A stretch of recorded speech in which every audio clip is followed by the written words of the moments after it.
6h30, 9h, la matinale.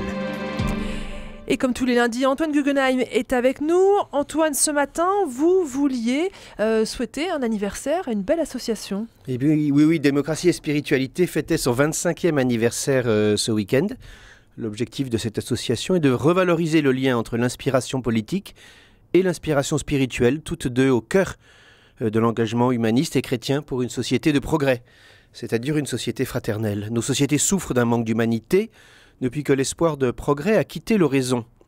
Un impératif l'a remplacé, innover. Mais l'idée d'innovation, au contraire de celle de progrès, n'a pas en soi de valeur éthique. Innover, pourquoi? Innover, pour qui? On ne le dit pas. Comment orienter l'innovation? Comment la responsabiliser? Comment la mettre au service de l'humain? Ce sont des questions et spirituelles et politiques.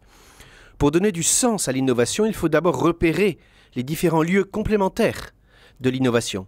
Dans les expériences que nous faisons avec Hub for Humanness, nous avons repéré 3 lieux d'innovation et nous travaillons à les mettre en réseau. C'est en croisant les expériences que l'on peut retrouver l'unité de nos êtres et de nos sociétés menacées de fragmentation.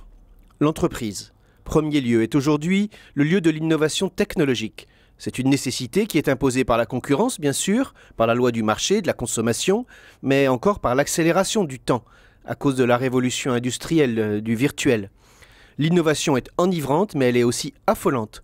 Comment l'innovation continuelle peut-elle être durable? Comment met-elle l'humain au centre dans les lieux de travail? L'université, deuxième lieu d'innovation, est celui où on cherche à comprendre l'humain, la société, le monde. Le savoir s'y accumule, mais il ne circule pas au bénéfice de tous. Pour qui les savants cherchent-ils? Pourquoi publient-ils? Il faut remettre l'université au centre du village, comme la fontaine, où tous viennent partager l'eau vive de la connaissance. Garder les pieds dans la glaise grâce au dialogue entre l'expérience et la réflexion. Il faut faciliter le croisement des savoirs, au-delà des exclusions, comme on le dit chez ATD, car nous sommes tous chercheurs, finalement.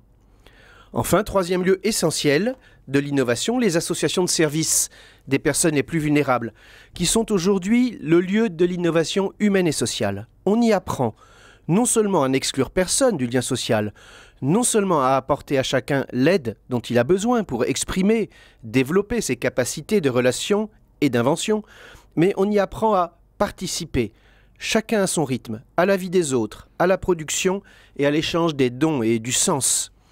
Ces associations ont parfois, depuis 50 ans et plus, l'expérience d'un partage de vie, d'un art de la relation qui fait cruellement défaut dans l'entreprise, comme dans l'université. Comme le disait le philosophe Martin Buber, l'humanité commence, son progrès s'oriente dans la rencontre du je et du tu.